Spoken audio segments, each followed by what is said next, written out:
a lot in the film. The film, like I said, is very short. It's an hour and 10 minutes. I think it was much deeper than I expected. In the fact that the monster itself kind of wants to do good and wants to make the right choice, but he is simple and doesn't understand, particularly when it gets to the point where he murders the little girl. It was an accident, much like Lenny in Of Mice and Men. It's an accident. And I think that quality of the character was really brought out by Boris Karloff. I definitely love the original Frankenstein now. It's definitely a movie I'll watch again, and I'll probably watch it with my kids at some point because it's super simple and super easy to follow and not all that scary, especially now. So, on to Young Frankenstein, which is a parody, obviously, of Frankenstein and probably the films that followed it, which I have not yet seen. I'll probably watch them at some point now, too. But the movie opens up with a fantastic set of opening credits, and they're throwbacks. They're superimposed over a beautiful matte-style shot of the castle, and it's the predominant set piece in the film is that castle. Now, prior to my screening, I had no idea how involved in the writing of this film Gene Wilder was. And it's a great thing to see the collaboration between these two brilliant minds, him and Mel Brooks. This was filmed in 1974, but it has the tone and feel of a film from 1931, and that's awesome. It pays homage to the classics by really approaching it as if it were filmed in the past. There are some shots in the film that would look perfectly suitable in a silent movie, complete with composition and lighting, and even the actors sort of present themselves like that. It's a filmmaker's film, and that's fun to see. Now, I absolutely love the early indignation that Frankenstein expresses at the alleged mispronunciation of his last name when he yells, Frankenstein! He hates his legacy, right? There's a moment in an early scene where he's interrupted during a lecture called by that common pronunciation that we all say, Frankenstein, and he stabs himself with a scalpel in anger. Everything from his tirade to the scalpel entering his thigh like a punctuation mark was pitch-perfect slapstick comedy, and it made me laugh. Loved it. The next scene had Frankenstein leaving his fiancée, and the fiancée is played by Madeline Kahn, and she's great. They're at the train station, and she's fussing over her hair and her makeup, her nails, etc. It was so simple, it was just so stupid, but it was very well played, and it made me laugh, and that's perfect because it's a comedy movie. In the hands of such brilliant actors, it was hilarious. And at the end of the scene, her coughing in the smoke as the train was leaving and she stood on the platform was such an obvious joke. I never even thought of it before, though. It was funny. Following that is the introduction of my favorite character in the film. I'm pretty sure everybody's favorite character in the entire movie is Igor or Agor. I don't know that I've ever seen Marty Feldman, who's the actor who portrayed him, but that's it's only because he's such a memorable actor. He's got this sense of vaudevillian mayhem, like a Luca Stello or Curly Howard, and his face could tell 1,000 stories, all of them ending with his eyes as the punchline. But I'll talk a little more about him later. Now, the moment Frankenstein arrives in Transylvania is the moment that we see the double entendres. Roll in the hay, huge knockers, etc. And to be honest with you, they're not really funny. And I kind of expected blue humor, and it took me out of the film. I think double entendres, for the most part, are never funny. But what can you do? It's a Mel Brooks film. You're expecting it at that point. So what can you do about it? It's the worst part about the movie is the sexual stuff, which I'll get into a little bit later. I absolutely loved the wordplay incorporated throughout the film, and the first moment that I noticed this was when they're riding in the horse-drawn carriage, and Terry Garr's character says, Werewolf! And then Igor follows up with, Werewolf, their castle. You know, it's just funny. And speaking of Terry Garr, she doesn't seem to age. She looks the same in the film as she does now, and she's in her 70s right now. She looks beautiful in this film, and she looks beautiful now. I don't know what her secret is. She must have gotten into the John Stamos and Mario Lopez school of youthful appearance. They just get good looking with age.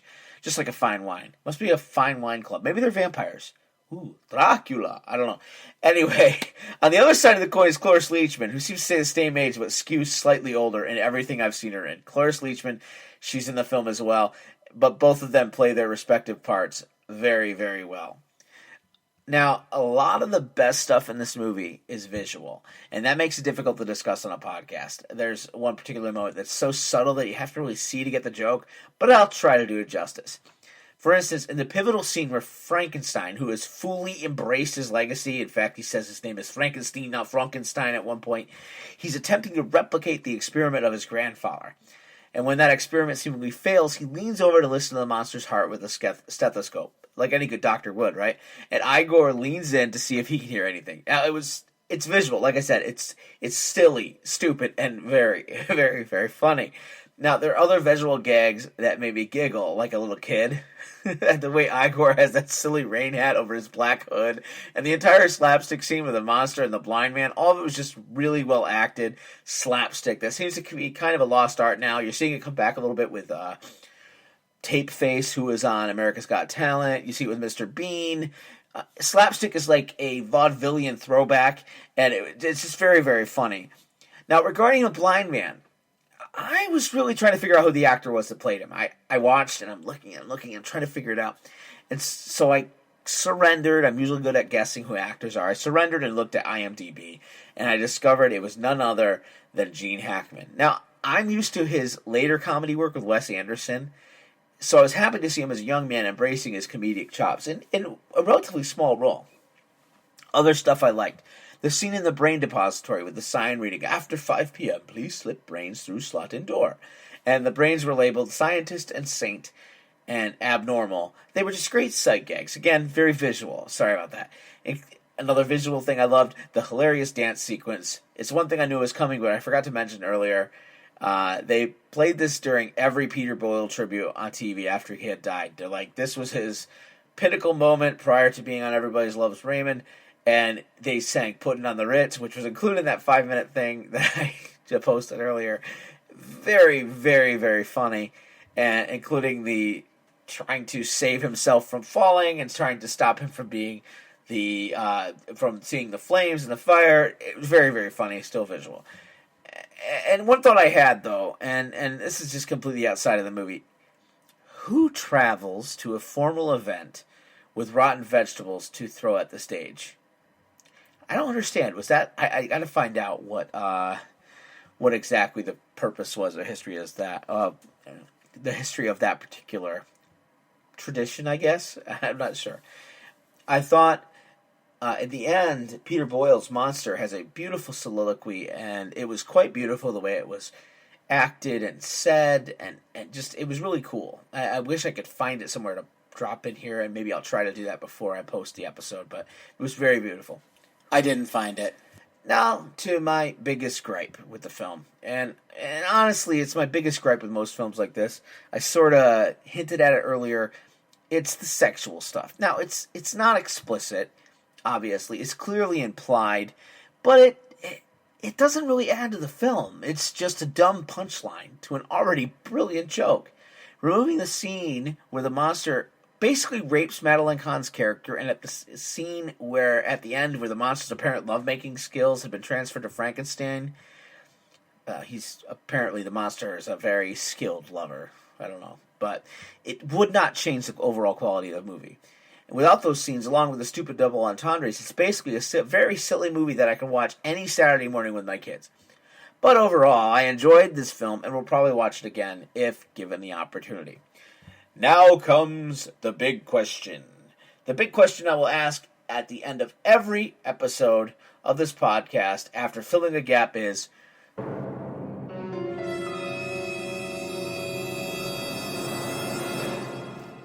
should this be required pop culture viewing? Is this a gap all must fill in their quest of increasing their pop culture IQ? My answer is a resounding yes. If only for the wonderful sight gags and to experience the joy that is Marty Feldman as Igor. Yes, absolutely, this should be required pop culture viewing for anybody over the age of 15. I think it's genius. It is a great movie, and I recommend it highly to young adults and parents to watch with them. It's very, very funny. Like I said, overall, if I have to give it on the my scale is a five scale. Very few films make a 5. This makes it a 3.5. I like that. 3.5 stars for the young Frankenstein, and I give the original Frankenstein, straight up 4.5.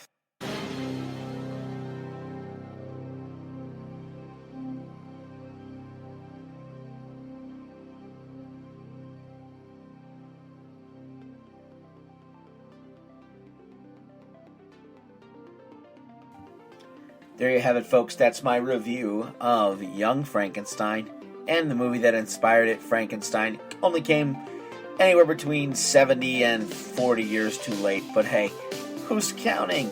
I filled a gap, and you came along with me. Thanks so much for joining me. I'll be doing this every other week here on this channel at my Spreaker site, along with every week episodes with my sons, Because I Said So podcast. Check us out on Facebook. You can send me an email if you have any comments or suggestions. Hey, ask me, have you ever seen this? And maybe I'll review it. I've got a whole stack of movies I want to watch, but I will happily watch suggestions if I haven't seen them, if it's something that interests me, or if it's something I can grab at the library for free. Anyway, send me an email at becauseisaidsopod@gmail.com. That's becauseisaidsopod@gmail.com. The music you're hearing is by Kevin MacLeod over at incompetech.com. He's the source for royalty-free music on the internet. You can use his music in podcasts or in videos for YouTube, slideshows for your grandma, whatever you want to use it for. He's the guy to go to. Kevin MacLeod at incompetech.com. That's INCOMPETECH.com. He's the best. Tell him I sent you. Actually, he doesn't even know who I am. But go to him if you need any royalty-free music. All you have to do is give him some credit. And if you want the unedited or the high lossless files, they're only about $6. Hey, can't beat that with a stick because it's digital and it's not actually tangible. You can't hold it. But anyway, thanks so much for listening, and I'll see you in 2 weeks.